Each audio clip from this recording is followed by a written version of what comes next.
Betul tak? Itu pun kasih banyak alasan. So more reasons that you can be successful, right? Lebih banyak alasan. Jadi bila anda dah faham, anda harus faham yang rejection tidak wujud. Rejection tak ada wujud. Kerana anda harus mengubah penolakan menjadi pendorongan kejayaan. Mendorong anda kepada kejayaan. It's okay. Key point to remember. Nak tulis. Kalau tak nak tulis memang dah pandai. A-L-I-M, Alif. Nak tulis A-L-I-M. A, apa? You have to accept apa kekurangan anda, which you have to accept. Can accept?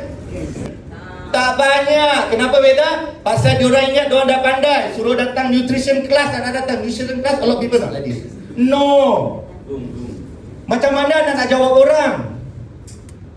Kan? Saya ada darah tinggi. Darah tinggi saya ni tak turun-turun. Awak nak jawab apa? Awak dah cakap, makan transfactornya 10. Seriously? Kenapa tak nak satu botol sekali? Dengan botol-botol, confirm BP turun. Anda kena faham, ya, body biology kena pergi belajar. Saya improve, practice.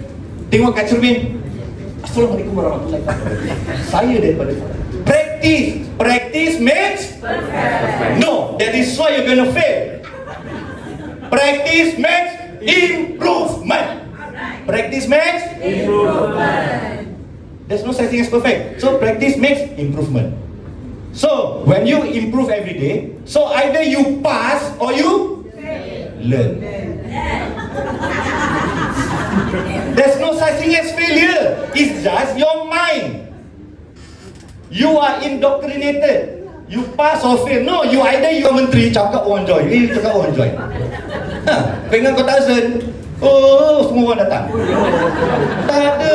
Babi hutan tetap tak nak datang. Babi-babi tak nak datang. Kan? Jadi bila anda dah faham, dia jadi momentum. Lepas tu, practice makes improvement. Practice again. Oh, sekarang aku cerita, dulu aku cerita dengan 10 orang.